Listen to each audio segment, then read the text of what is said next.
जब हौसला बना लिया है ऊंची उड़ान का तो देखना फिजूल है कद आसमान का। Welcome to subscribers of target 100 mathematics. हाँ जी, 10th क्लास मार्च 2024 का सेक्शन ए, बी और ई हो चुका है। आज हम करेंगे सेक्शन सी। क्वेश्चन नंबर 26, सिद्ध कीजिए कि √5 एक अप्रिमेय संख्या है। इरेशनल प्रूव करने के लिए हम इसे मान लेते हैं कि ये एक रैशनल नंबर है। हमारा √5 एक प्रीमेय संख्या है, इसलिए हम इसे लिख सकते हैं a बाय बी की फॉर्म में। b not equal to 0, a और b है सह अभाज्य पूर्णांक। डिवाइड वाले नंबर दूसरी साइड जाकर मल्टीप्लाई में, बोथ साइड्स आप स्क्वायर करेंगे। इसका स्क्वायर करने से अंडर हट जाएगा, b का स्क्वायर, a का स्क्वायर। यहां आपको एक बात ध्यान रखनी है, 5 डिवाइड करेगा दूर वाले नंबर को। दूर कौन है? a square. 5 divides a square, और अगर 5a स्क्वायर को डिवाइड करता है तो वो a को भी डिवाइड करेगा। इट मीन्स a की वैल्यू क्या होनी चाहिए? 5m, वेयर m एक इंटीजर है, एक पूर्णांक है। a की इस वैल्यू को हम फर्स्ट इक्वेशन में पुट कर देंगे। देखिए फर्स्ट इक्वेशन क्या थी? 5b square is equal to a square. ये वैल्यू आप यहां पुट करेंगे। 5m का स्क्वायर 25m स्क्वायर हो जाएगा। अगेन डिवाइड वाले नंबर्स, मल्टीप्लाई वाले नंबर्स डिवाइड में, 5 5 25, और यहां फिर से वही बात, 5 डिवाइड करेगा दूर वाले नंबर को यानी b स्क्वायर को, और अगर 5 b स्क्वायर को डिवाइड करता है तो वो b को भी डिवाइड करेगा। सेकेंड इक्वेशन ये थी हमारी, 5 ने a को डिवाइड किया। थर्ड इक्वेशन है 5 ने b को डिवाइड किया।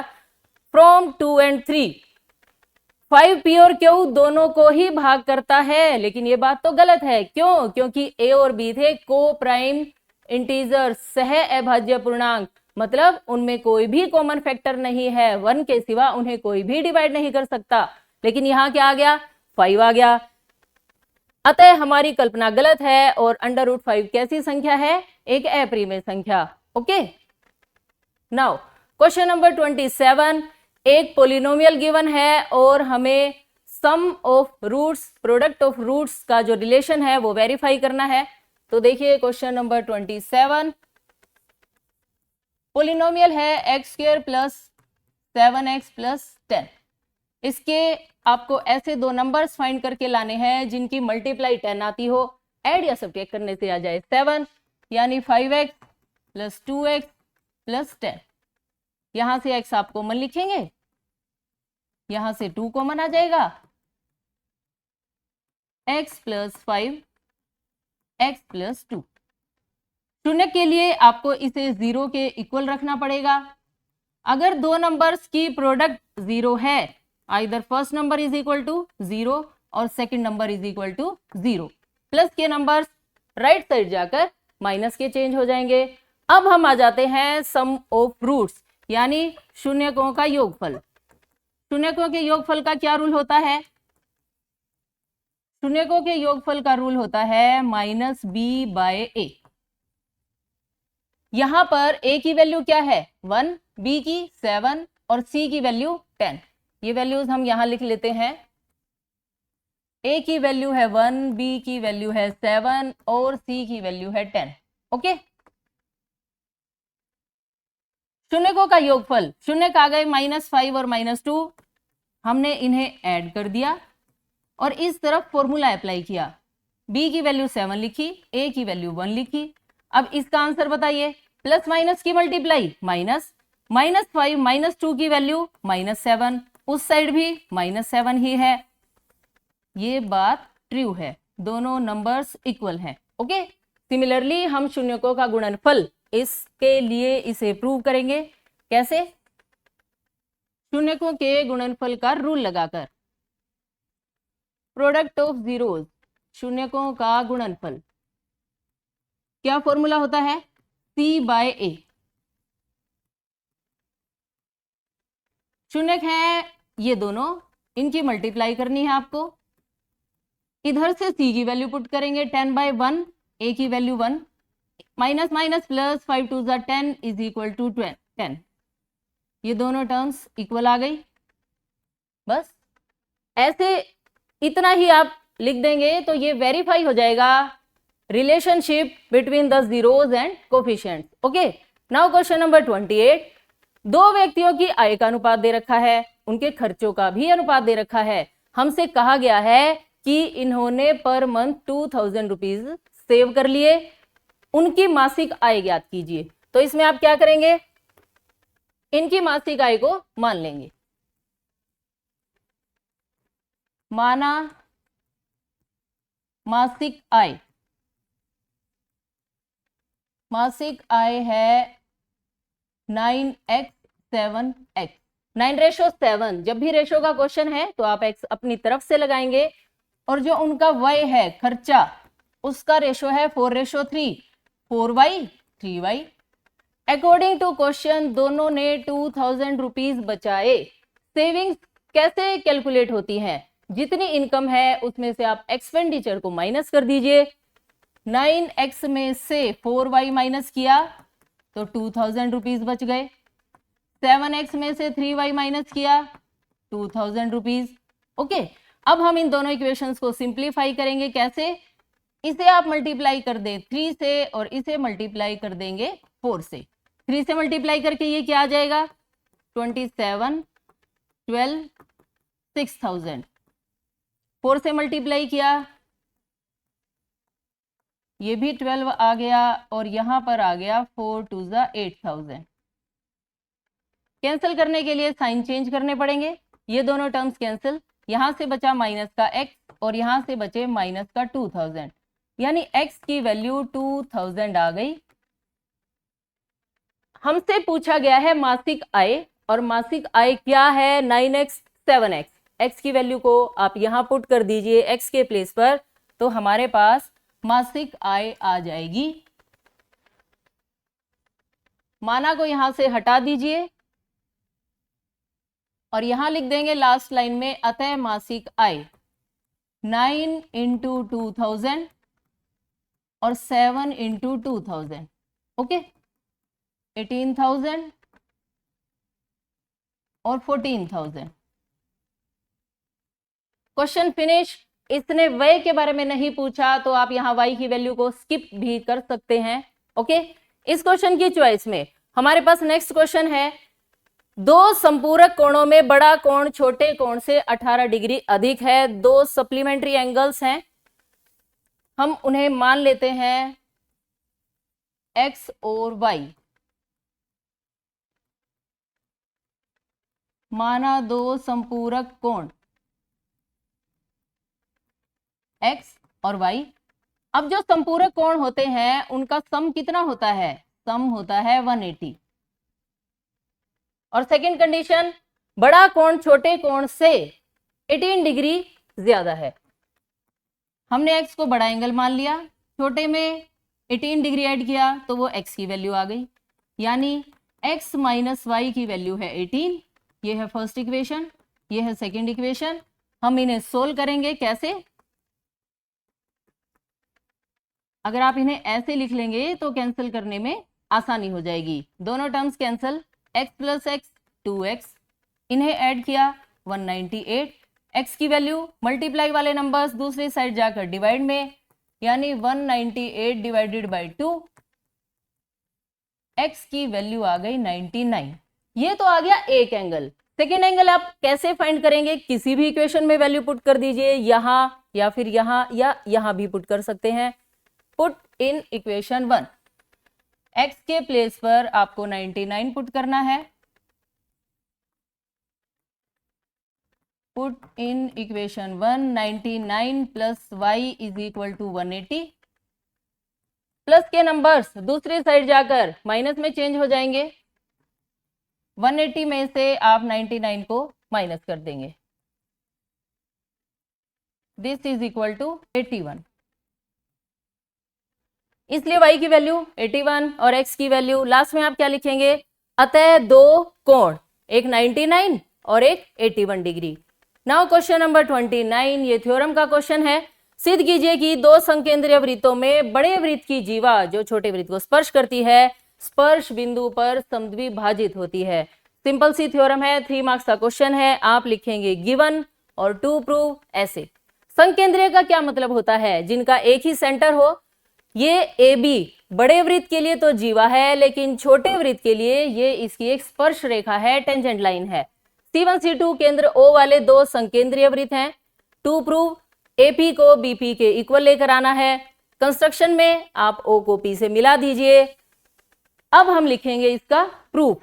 प्रूफ के लिए देखिए, OP क्या है? त्रिज्या, इस वृत्त की त्रिज्या है, और AB इस छोटे वृत्त की स्पर्श रेखा है। हमें पता है त्रिज्या स्पर्श रेखा के स्पर्श बिंदु पर लंब होती है, यानी OP परपेंडिकुलर AB। अब AB क्या है? बड़े वृत्त की जीवा, और ये क्या है? इस पर परपेंडिकुलर। तो थ्योरम फिनिश हो गई।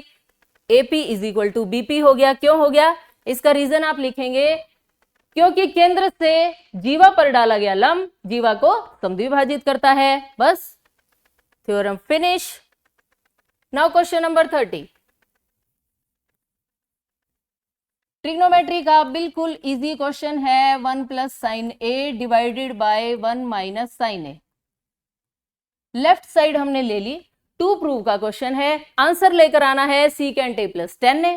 सिंपल, आप इसे सिर्फ रेशनलाइजेशन से करेंगे। 1 माइनस साइन ए लिखा हुआ है, 1 प्लस साइन ए से मल्टीप्लाई, 1 प्लस साइन ए से डिवाइड, और अंडर रूट को थोड़ा सा एक्सटेंड कर देना। ओके, 1 प्लस साइन ए का होल स्क्वायर बन जाएगा न्यूमरेटर में, और डिनोमिनेटर को देखिए ध्यान से, ए plus B A minus B. क्या होता है? 8th क्लास का फॉर्मूला है ये, ए स्क्वायर माइनस बी स्क्वायर, यानी 1 माइनस साइन स्क्वायर ए, और 1 माइनस साइन स्क्वायर ए क्या होता है? कोस स्क्वायर ए। अंडर रूट को हम एक साथ ही हटा देंगे। अभी आप इसे एज इट इज लिखें, और यहां आपने आइडेंटिटी लगाई है। सबसे पहले यहां जो रूल लगा वो ऐसे लिखा जाएगा, ए स्क्वायर माइनस बी स्क्वायर, ये वाला। ओके, और यहां आपने क्या यूज किया है? हमने यूज किया है आइडेंटिटी को। Sine square A plus cos square A is equal to 1 होता है। 1 minus sine square A, plus के नंबर उधर जाकर माइनस के, 1 माइनस साइन स्क्वायर ए की वैल्यू क्या आ जाएगी? कोस स्क्वायर ए। अब देखिए, ये अंडर रूट इस स्क्वायर को और इस स्क्वायर को दोनों को हटा देगा, दोनों गायब हो जाएंगे, यानी हमारे पास टर्म ये लिखी जाएगी 1 plus sine A divided by cos A. Okay, under root भी चला गया, स्क्वायर्स भी चले गए। जैसे ही आप डिनोमिनेटर्स को अलग अलग करेंगे आंसर आ जाएगा। कोस ए को एक बार 1 के डिवाइड में लिख दें और एक बार साइन के डिवाइड में। 1 बाय कोस क्या होता है? Secant A. Sine by cos क्या होता है? Tan A. यही हमें राइट साइड लेकर आनी थी, हेंस प्रूव्ड। इस क्वेश्चन की चॉइस में जो ट्रिग्नोमेट्री का क्वेश्चन है ये भी काफी इजी है। देखिए, लेफ्ट हैंड साइड मैंने लिखी, और का क्वेश्चन है, आपको दोनों में से एक क्वेश्चन करना है। Secant A 1 minus sine A secant A plus 10 A. Okay, secant को आप क्या लिख सकते हैं? 1 बाय कोस लिख सकते हैं। 1 minus sine A as it is लिखे रहने देना।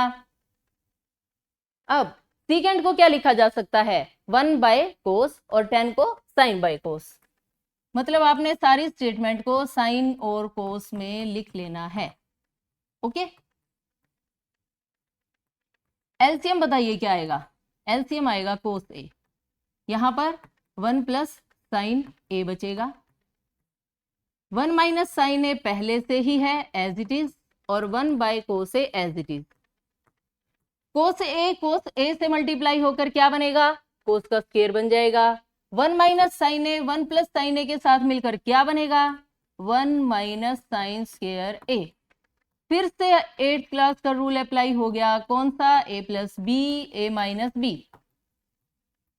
Is equal to A square minus B square. जहां जहां आप रूल अप्लाई करेंगे वहां वहां रूल आपको जरूर लिखना है ताकि आपको फुल मार्क्स मिले। अब 1 माइनस साइन स्क्वायर ए क्या होता है? आइडेंटिटी से कोस स्क्वायर ए होता है, तो आप क्या लिखेंगे? Cos square A divided by cos square A.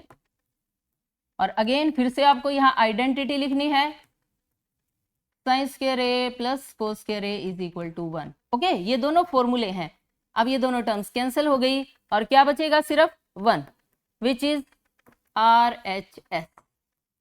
Right hand side हमें इसका आंसर 1 ही लेकर आना था। Question finish.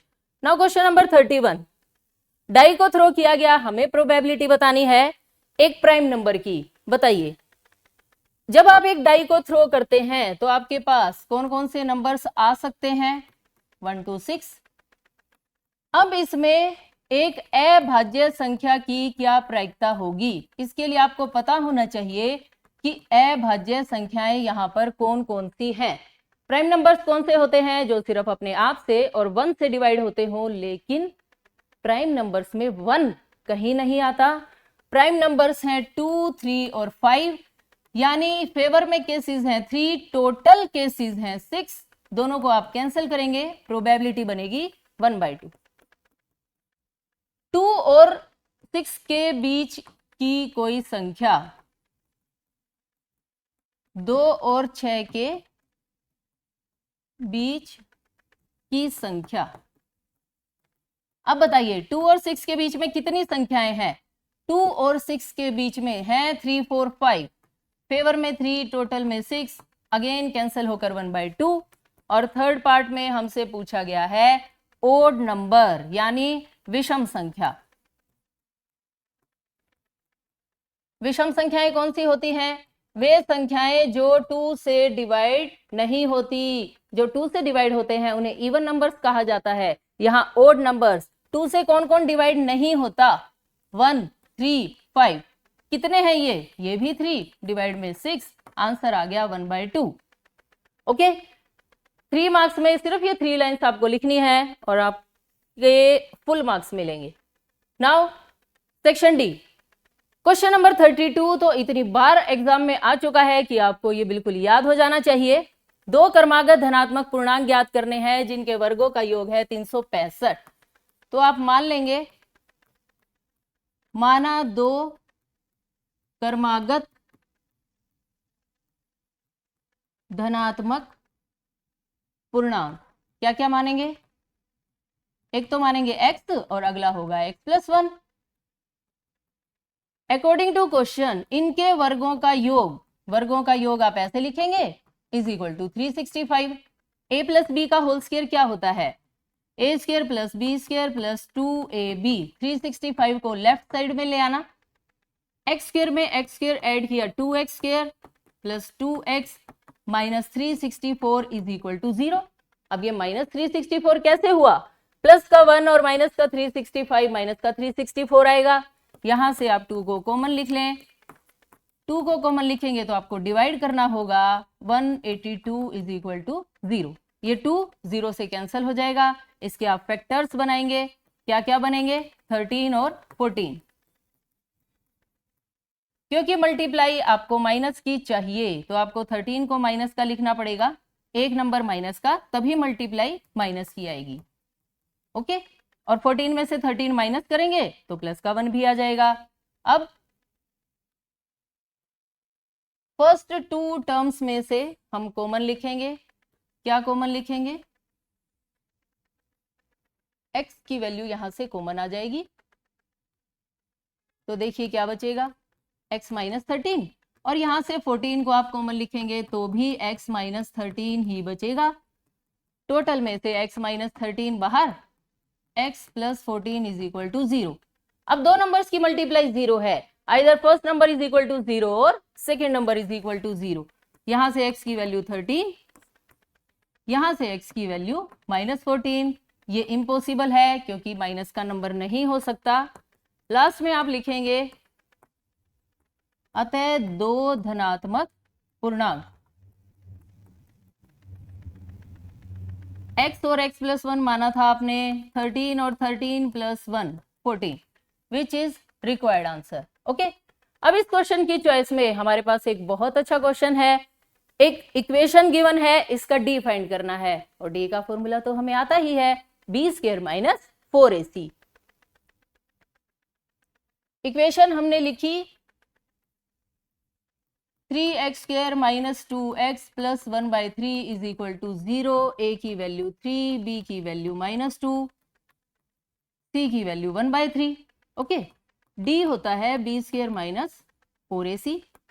बी का आपने स्क्वायर किया, ए की वैल्यू पुट की, सी की वैल्यू पुट की, यहां से ये कट गए, 4 माइनस 4 का आंसर क्या आ गया? 0। और d इज इक्वल टू 0 का क्या मतलब होता है? d इज इक्वल टू 0 का मतलब होता है कि मूल जो है वो बराबर होंगे, रूट्स विल बी इक्वल, और इक्वल रूट्स आप कैसे फाइंड करेंगे?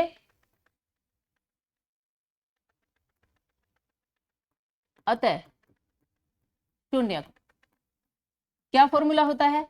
Minus B plus minus under root D divided by 2a।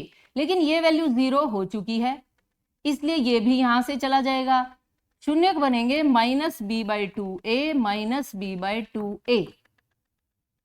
क्योंकि क्वाड्रेटिक इक्वेशन है इसलिए दो आंसर तो जरूर आएंगे। ए और बी की वैल्यू पुट करें, b की वैल्यू है -2, एक माइनस पहले से ही है, और a का करना है डबल, 2 3 6। यहां भी सेम, माइनस माइनस क्या बन जाएगा? प्लस।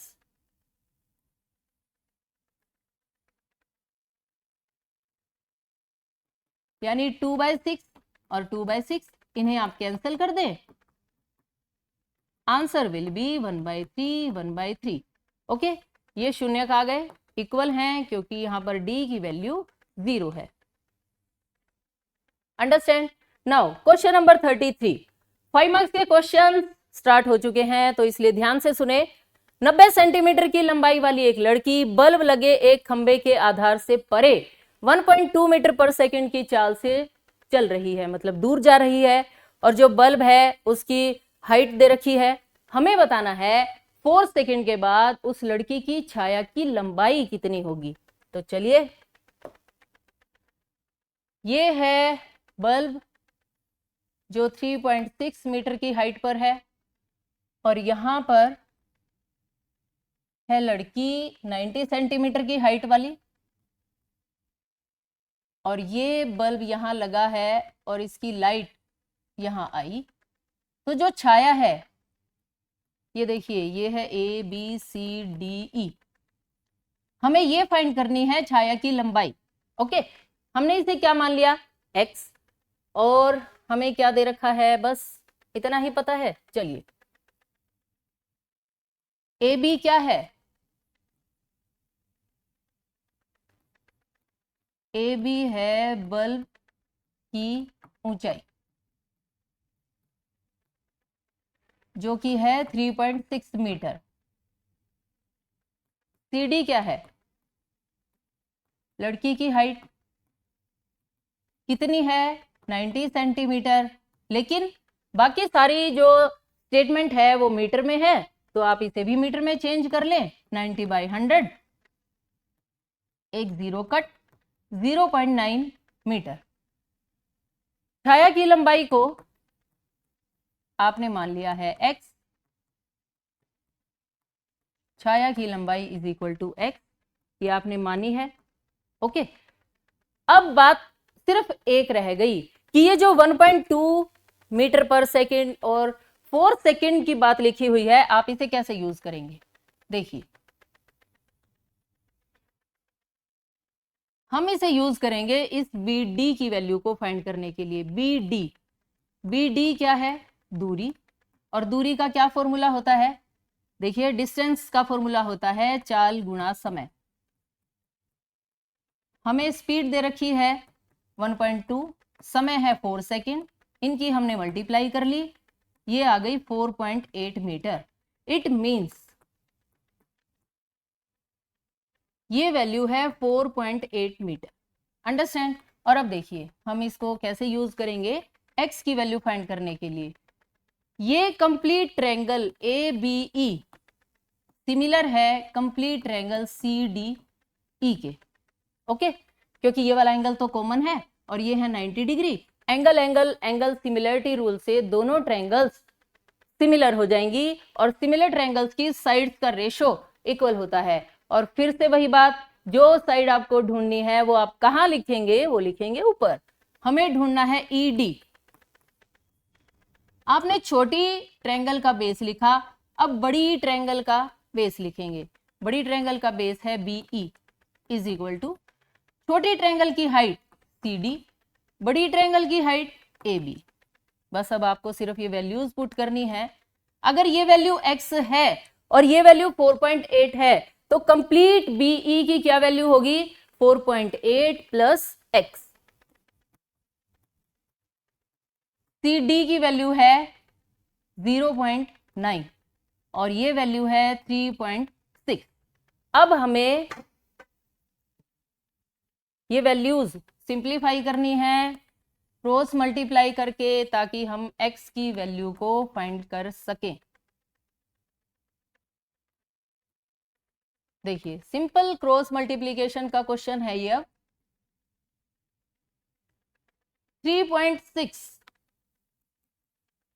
ये नंबर इधर, ये इधर, 3.6x is equal to 0.9 into 4.8 plus x। Okay, this implies 3.6x is equal to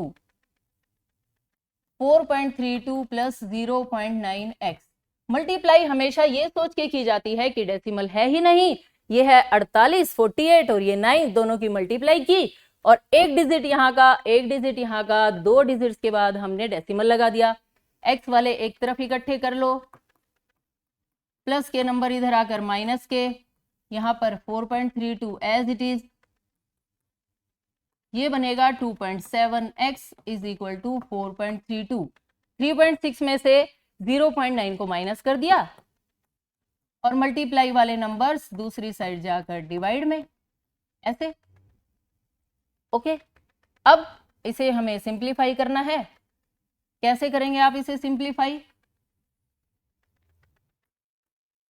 पहले तो हटा दीजिए डेसिमल और फिर कैंसिल कर लीजिए अगर कोई टर्म कैंसिल हो रही है तो।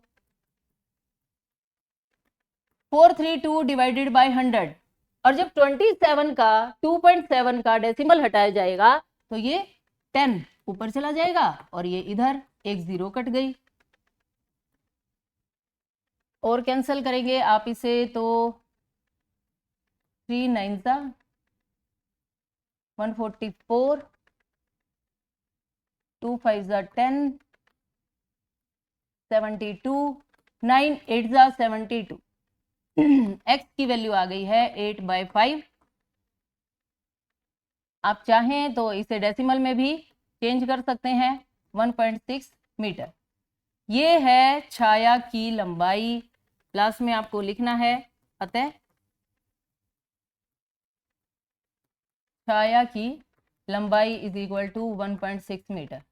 ओके, इस तरह से ये 5 मार्क्स का क्वेश्चन कंप्लीट हो गया है। बिल्कुल छोटी छोटी बातों का आपको ध्यान रखना है। नाउ क्वेश्चन नंबर 34 देखिए ध्यान से। शांता किसी शेड में एक उद्योग चला रही है। ये हमें डायग्राम गिवन है। इसमें क्या है देखो, ये है घनाभ, ये 8 मीटर, ये 7 मीटर और ये 15 मीटर। घनाभ क्या होता है? जिसकी तीनों साइड्स अलग अलग हों उसे घनाभ कहा जाता है। और घनाभ का आयतन यानी वॉल्यूम ऑफ क्यूबॉइड होती है L into B into H, इन तीनों की मल्टीप्लाई। हमें क्या करना है कि इस शेड में जितनी हवा आ सकती है उसका आयतन बताना है, यानी एक तरह से आपको घनाभ का आयतन बताना है। और घनाभ कोई छोटा मोटा नहीं है। देखिए घनाभ के साथ साथ इसके ऊपर एक आधा बेलन भी है। टोटल वॉल्यूम के लिए आप घनाभ के आयतन में ऐड करेंगे इस आधे बेलन की वॉल्यूम। ओके, उसके बाद कहा गया कि इस शेड में मशीनें रखी हुई हैं और उन्होंने 300 क्यूबिक मीटर का स्थान घेर लिया।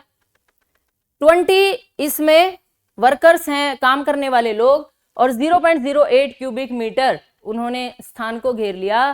तो शेड में कितनी हवा होगी?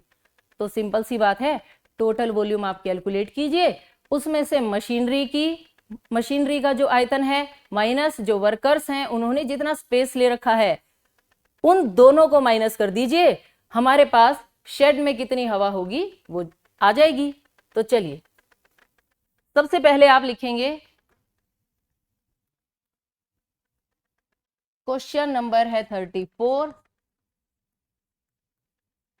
और आपको लिखनी है घनाभ की भुजाएं। घनाभ की भुजाएं हैं 15, 7 और 8। तो आयतन क्या होगा? आयतन के लिए हम इन्हें मल्टीप्लाई करेंगे। 15, 7, 8, 840 क्यूबिक मीटर। अंडरस्टैंड? बेलन की त्रिज्या बताइए। अब बेलन की त्रिज्या कैसे कैलकुलेट करेंगे? बेलन के पास कौन सी साइड है? देखिए ये वाली, और इसकी लेंथ कितनी है? 7 मीटर, यानी डायमीटर 7 है तो रेडियस हो जाएगी 7/2। अंडरस्टैंड? और हाइट, ऊंचाई, इस बेलन की ऊंचाई कितनी है? ये वाली 15 मीटर। तो बेलन का आयतन क्या हो जाएगा? बेलन का आयतन हो जाएगा πr²h। पाई के बारे में इन्होंने कहा है कि आप 22/7 लिखें। तो चलिए हम ये सारी वैल्यूज पुट कर देते हैं।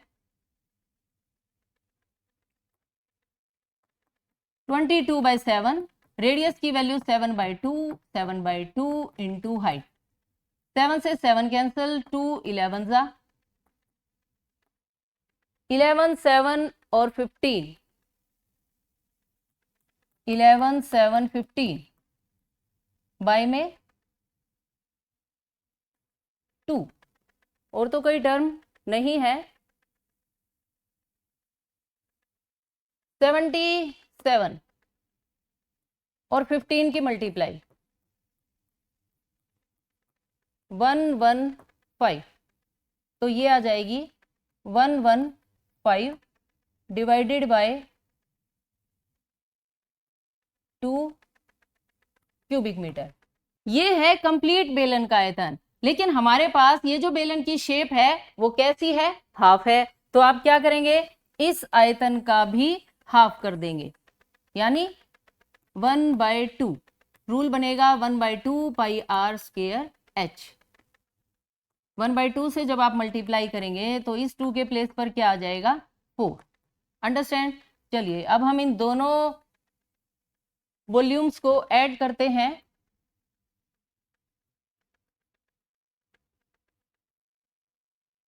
शेड का आयतन इज इक्वल टू घनाभ का आयतन 840 प्लस आधे बेलन का आयतन।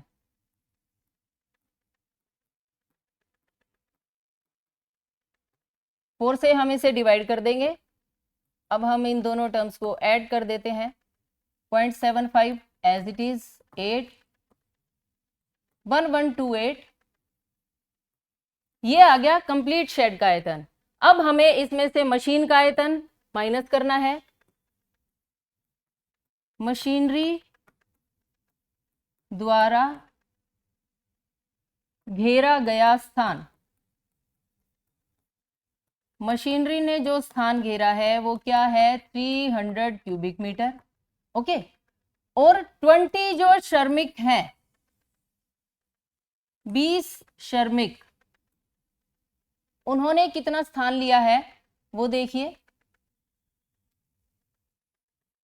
20 श्रमिकों द्वारा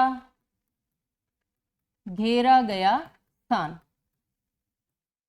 एक श्रमिक ने जगह ली है 0.08, तो हम इसे मल्टीप्लाई कर देंगे।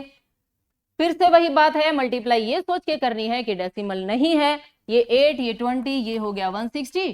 2 के बाद हमने डेसिमल लगा दिया और इस 0 को आप हटा सकते हैं। 1.6 क्यूबिक मीटर। अब हम इसे टोटल वॉल्यूम में से माइनस कर देंगे। शेड में हवा आपसे पूछी गई है। शेड में हवा क्या होगी? टोटल में से माइनस करना है। 1128.75 में से माइनस कर दीजिए 300 प्लस 1.6, यानी 1128.75 माइनस 301.6 को जब आप माइनस करेंगे तो ये आ जाएगी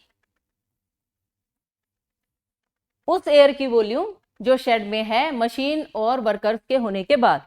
okay, which is required answer.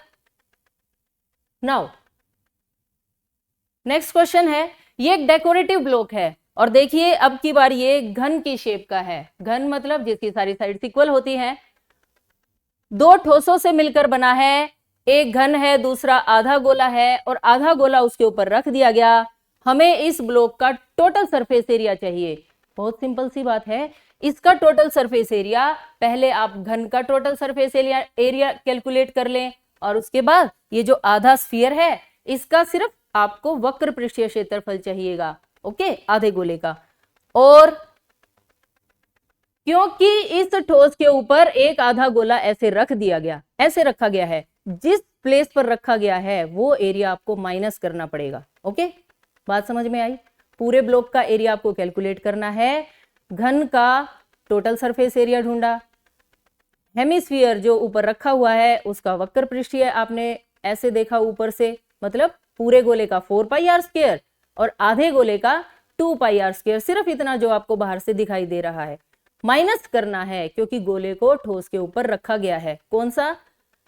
आधे गोले के आधार का क्षेत्रफल। ओके, तो चलिए, क्वेश्चन बिल्कुल इजी है, मुश्किल नहीं है। देखिए कैसे। सबसे पहले आपको लिखनी है घन की भुजा। घन की भुजा है 5 सेंटीमीटर, तो इसका टोटल सरफेस एरिया, कुल पृष्ठीय क्षेत्रफल क्या होगा? 6a square, 6 into 5 into 5, 150 square centimetre. Understand? अब अर्ध गोले का व्यास दे रखा है, अर्ध गोले का व्यास है 4.2 सेंटीमीटर, तो रेडियस क्या हो जाएगी? 4.2 का हाफ यानी 2.1 सेंटीमीटर। ओके, अब हमें इस ब्लॉक का संपूर्ण पृष्ठीय क्षेत्रफल चाहिए, तो उसके लिए ब्लॉक का संपूर्ण पृष्ठीय क्षेत्रफल,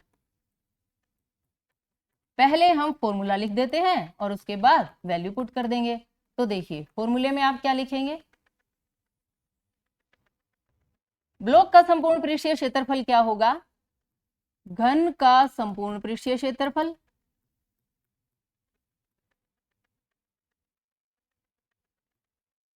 प्लस इसमें आपको ऐड करना है किसका? अर्ध गोले का,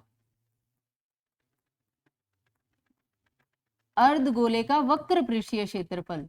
ओके, और माइनस कर देंगे माइनस अर्ध गोले के आधार का क्षेत्रफल, अर्ध गोले के आधार का क्षेत्रफल। तो अब देखिए बस ये एक ही लाइन है जो सबसे बड़ी है, इसके बाद तो क्वेश्चन फिनिश हो जाएगा। आधे गोले का जो आधार है वो क्या है? एक वृत्त है, और वृत्त का क्षेत्रफल क्या होता है? Pi r square. घन का संपूर्ण हम कैलकुलेट कर चुके हैं 150, आधे गोले का वक्र पृष्ठीय 2 पाई आर स्क्वायर और आधार का क्षेत्रफल, क्योंकि वहां पर एक वृत्त है, pi r square. 2 pi r square में से 1 पाई आर स्क्वायर को माइनस करेंगे, पाई आर स्क्वायर बचेगा। पाई के बारे में इन्होंने कहा है 22/7 ले लो। रेडियस हमने 21/10 लिखनी है क्योंकि 2.1 सेंटीमीटर हमें रेडियस दे रखी है, हमने डेसिमल हटा दिया। और अब देखिए इस वैल्यू को कैलकुलेट करते हैं, कितनी आएगी? 7 3 जा 21। आगे आप मल्टीप्लाई ना करें, मतलब डिवाइड ना करें, 10 इंटू 10 100 लिख लीजिए, 22 इंटू 3 66 और 21 की मल्टीप्लाई कर लीजिए, ये मल्टीप्लाई आ जाएगी 1386। 150 प्लस 13.86 डेसिमल लगा दिया। अगर हम कैंसिल करते तो नीचे 5 या 25 इस तरह से बचता और वो डिवाइड बहुत मुश्किल हो जाती इसके कंपैरिजन में। 150 में जब आप ये नंबर ऐड करेंगे तो ये बन जाएगा 163.86, और क्योंकि ये एरिया है स्क्वायर सेंटीमीटर आप साथ में लगा देंगे। ये वाला क्वेश्चन फिनिश। 5 मार्क्स में थोड़ा सा ये क्वेश्चन इस तरह के आए हुए हैं, लेकिन कोई बात नहीं। लास्ट क्वेश्चन देखिए, बिल्कुल सिंपल सा क्वेश्चन है। इसमें हमें फाइंड करना है बहुलक, जो सबसे आसान होता है। बहुलक का क्या फॉर्मूला होता है? बहुलक का फॉर्मूला होता है L plus F1 minus F0 divided by 2F1 minus F0 minus F2 multiply by H। हमें बस काम की लाइन पता होनी चाहिए। और काम की लाइन कैसे पता चलती है? मोड के अंदर जो नंबर सबसे बड़ा हो। कौन सा नंबर सबसे बड़ा है? यहां पर है 20, यानी ये काम की लाइन है। इससे ऊपर वाली वैल्यू F0, फिर F1 और ये वाली वैल्यू F2 होगी। बहुलक सबसे आसान होता है। L होती है लोअर लिमिट, यानी 125।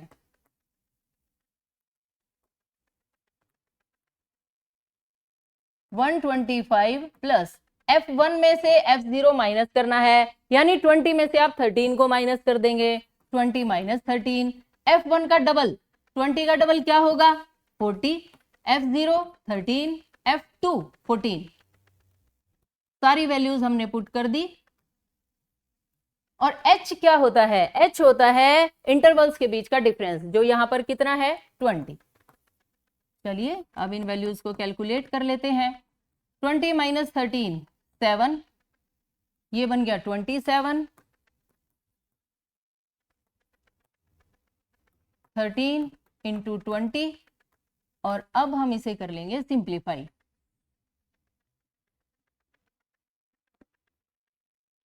अगर कोई टर्म कैंसिल ना हो रही हो तो आपको सिर्फ मल्टीप्लाई करनी है 140 बाय 13, और एलसीएम नहीं लेना। यहां पर आप डायरेक्ट डिवाइड करेंगे 13 से 140 को।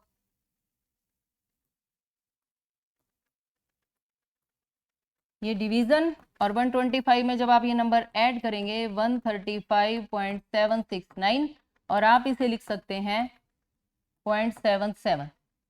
ओके, इसमें हमें बहुलक फाइंड करना था। ये हमारे पास बहुलक आ गया, which is required answer. Understand? इसके बाद ये सेक्शन ई है, जो हम पहले कर चुके हैं। इसी के साथ मार्च 2024 का फाइनल एग्जाम कंप्लीट हो गया है। वीडियो को ज्यादा से ज्यादा शेयर करें, लाइक करें। और आज आपका मैथ्स का फाइनल एग्जाम है। बहुत अच्छा आपने पेपर करना है, कोई भी क्वेश्चन छोड़कर नहीं आना। Thanks for watching, bye bye, take care.